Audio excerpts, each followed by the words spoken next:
Now it's time to turn our attention to this week's honoree. This doctor is using her years of experience to help expectant mothers in places where care is difficult to come by. Take a look.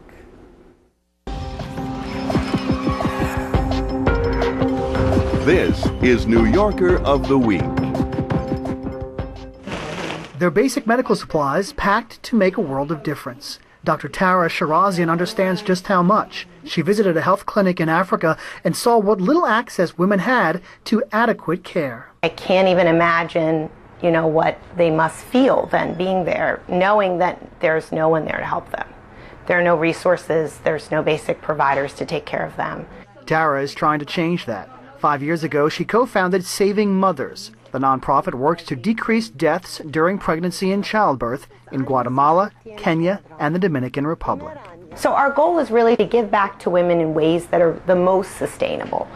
And that is to actually teach and train their local doctors, nurses, community health workers, traditional birth attendants, whoever is there on the ground taking care of women. There is a saying that to be pregnant is to have one foot in the grave.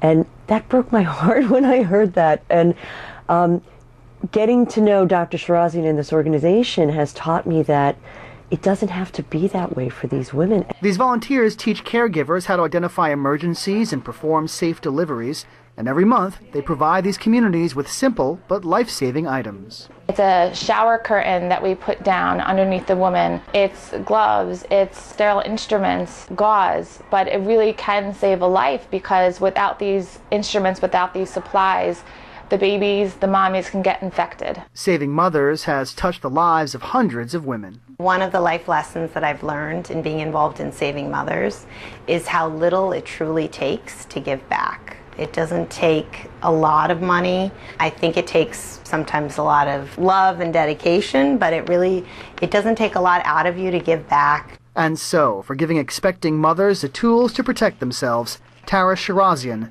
is our New Yorker of the Week. And joining us now in the studio is our New Yorker of the Week, Dr. Taraneh Shirazian. Thank you so much for coming in and sharing your story with us. Thank you so much for having me. It's really an honor. Well, it's great to have you here. Let's go back to the beginning. The first trip to Africa, what did you see?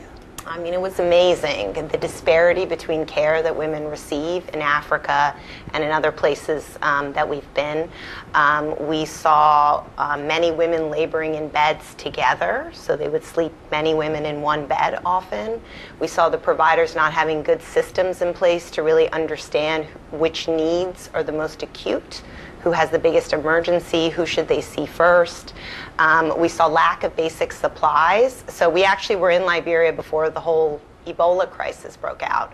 And there weren't any gloves, there weren't any basic towels, there weren't any basic supplies to take care of women, there was no suture for C-sections. I mean, the list is endless about the lack of basic resources. Yeah, and no resources at all. There are no other organizations, or there are organizations, but the problem is just so grand. The problem is huge, and really the issue, I think, is a human rights issue. I mean, over 350,000 per year, women per year die in pregnancy and childbirth. I mean, those numbers are astronomical. I mean, that many women dying in pregnancy when it should be a happy time. When we don't lose women here in the U.S., it's usually a great time for most women, is, really a catastrophic event for many women in many places. And you step in offering some basic needs. Yes. And it's not just the birthing kit and what goes in your packet here. It's also education, but we'll get to that. But let's go through what it is that you're actually providing these women. Sure. So I think that the biggest thing that many people don't really know about global women's health is that the people taking care of women and delivering women are not typically trained people. So there are not a lot of doctors, there aren't a lot of nurses. For example, in Liberia, there were 3 trained OBGYNs to serve the entire country. And that was, about 5 or 6 years ago. So we teach and train whoever is there taking care of the large masses of women. So it's a basic instructional sheet with basic, flow sheet that teaches the provider, however skilled they are or unskilled, what steps are needed to provide a clean, safe delivery. And then on the back are warning signs in labor. So the idea is you don't even need to be literate to be able to understand this flow sheet diagram, to truly be able to refer a woman when she has a headache or fever, when she's shaking, when she's bleeding too much or laboring too long. So this is meant to be a basic sheet so that any level of provider can refer women in the event of an emergency. And the things in the kit are also very simple. So we added Purell, which we know very well here in the US, but globally, it's unheard of. When we first introduced Purell in Sierra Leone and Liberia, people looked at us like, what is this? You know, they had never seen anything like it before. There's no basic running water. There's no clean water in many of these areas, so Purell can be life-saving. A basic pair of gloves is also key. We take these gloves for granted. When we first introduced them in Guatemala, the birth attendants would just wear one glove. They would tell me they were saving the other glove because they didn't know if they would ever get another glove, so they only wanted to use the one that they needed. And when we reassured them that we'd be providing them with more gloves, they became a little more comfortable using both. But it's basic supplies. It's also teaching and training, so we never send out things and don't know where they went and or who received them. We also provide a training program for whatever resources we send out, so we can make sure the local providers know how to use them appropriately, and that they're culturally appropriate for the needs of the community. So how can people help you? You might get someone running to the store to buy a whole bunch of Purell. Yeah. What can people do to help your organization grow? Well, thank you. So Saving Mothers, these birth kits are $10. They cost us $10 to make. And so for $10, you can save a woman's life. We provide basic programs, as we said before, in Guatemala, in the Dominican Republic. We provide free surgeries, actually, for women who don't have access to care, surgeries for fistula, for prolapse, for fibroids, for all kinds of basic women's health needs. And in parts of Africa, we're rolling out a new prenatal program in Kenya. So I invite everyone to visit our website at savingmothers.org.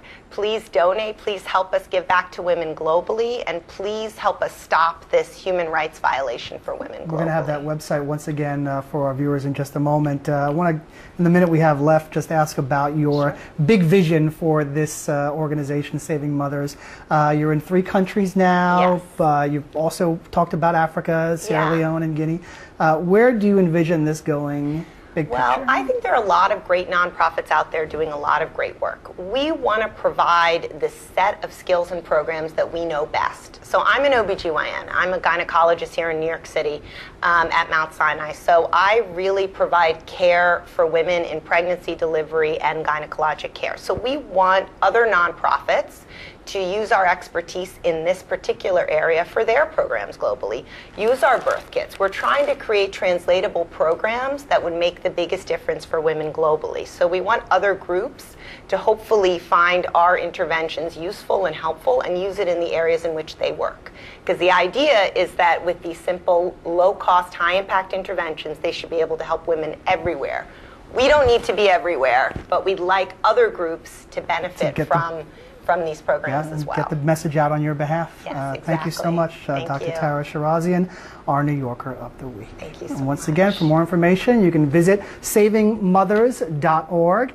That's all the time we have for now. I'm John Shumo, and I'll talk with you Monday.